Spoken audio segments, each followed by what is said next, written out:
আমাদের প্রায় 15 জন মতন শিক্ষার্থী আহত হয়। তো আমাদের শিক্ষার্থীরা তখন ওই যে উত্তরা কিসেন্ট হসপিটালে চিকিৎসা নিয়েছে এবং পরবর্তীতে এখন তারা যারা অসুস্থ হয়েছে তারা তো সেলাই টেলাই নিয়ে বাসায় গিয়েছে, কিন্তু আমাদের বাস প্রতিনিধি যারা আছে বাসে ছিলেন তারা মামলা করতে উত্তরা পশ্চিম থানায় এখন অবস্থান করতেছে। বাস প্রতিনিধি মানে আমাদের বাসে যে শিক্ষার্থীরা ছিল আর কি, শিক্ষার্থীদের একাংশ এখানে উত্তরা পশ্চিম থানায় একটা মামলা লেখানোর জন্য গিয়েছে। তো আপনি যদি একটু এটা বলে দিতেন, কারণ ওইখানে তো যারা হামলা করেছে তারা চিহ্নিত, তাদের ছবি ইতোমধ্যে আমরা পেয়েছি এবং সামাজিক যোগাযোগ মাধ্যমে ভাইরাল হয়েছে। তো আপনি যদি একটু বলে দিতেন তাহলে, এবং যারা আমি অবশ্যই বলে দিব, কিন্তু বলে না দিলে হচ্ছে না, তাই না? জি, আপনাদের একটু বললে তখন হচ্ছে মানে আসামি যারা তারা অ্যারেস্ট হলো, কিন্তু অ্যারেস্ট যদি না হয় এটা তো একটা ব্যাড মেসেজ যায় এবং পরবর্তীতে বিভিন্ন ধরনের সংঘাত হতে পারে, কারণ ওরাও তো কলেজের ছাত্র, ওই পথ দিয়ে আমাদের শিক্ষার্থীরা যাবে এবং ঢাকা ইউনিভার্সিটির একজন শিক্ষার্থীর উপর একাধিক শিক্ষার্থীর উপর যখন গায়ে হাত উঠছে, এটা তো আসলে স্বাভাবিকভাবে ছেলেমেয়েরা ভালোভাবে নিচ্ছে না। সুতরাং আপনি যদি রাস্তা বন্ধ করে ওনারা অবরোধ করছিল, সেইখান থেকে আমার ইউনিভার্সিটির ছাত্রছাত্রীরা বাসায় ফিরছিল, ভার্সিটির বাসেই, খনিকা বাসটার নাম। তো সেই বাসে যাওয়ার সময় আপনার তাদের উপর হামলা করছে আর কি, এবং ব্যাপকভাবে হামলা করছে। বন্ধ করার এই সংস্কৃতি তো আমরা চাই উঠে যাক। জি, এখন আপনি যে কথা বলছেন, আপনি কি ইউনিভার্সিটির কোনো?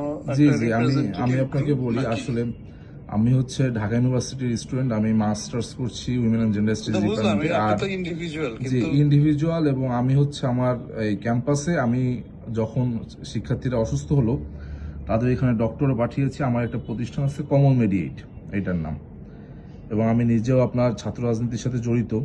তো ইউনিভার্সিটির রিপ্রেজেন্টেটিভ গ্রুপ অলরেডি আপনার পশ্চিম থানায় অবস্থান করছে।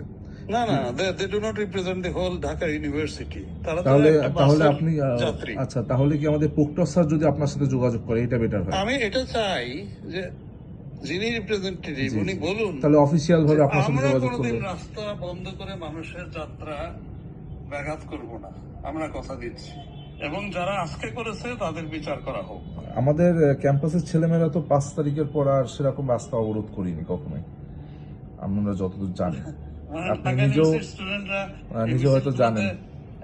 গুলোতে আসে না যারা গত কয়েক মাসে রাস্তা অবরোধ করেছে?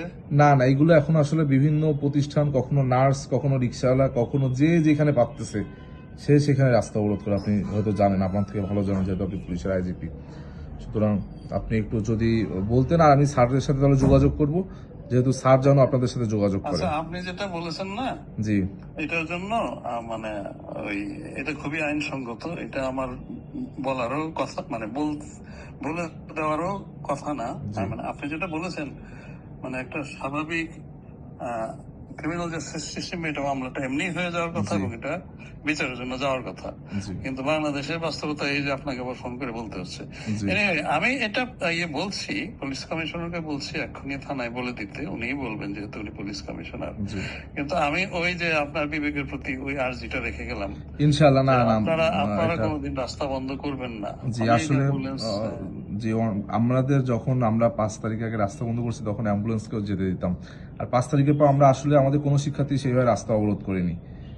আপনি একটু খোঁজ নিলে জানতে পারবেন, এবং ইনশাল্লাহ এরকম আর হবে না, যেহেতু বাংলাদেশে এখন একটা গণতান্ত্রিক পথে অগ্রযাত্রা শুরু হয়েছে, এরকম আর হবে না ইনশাল্লাহ।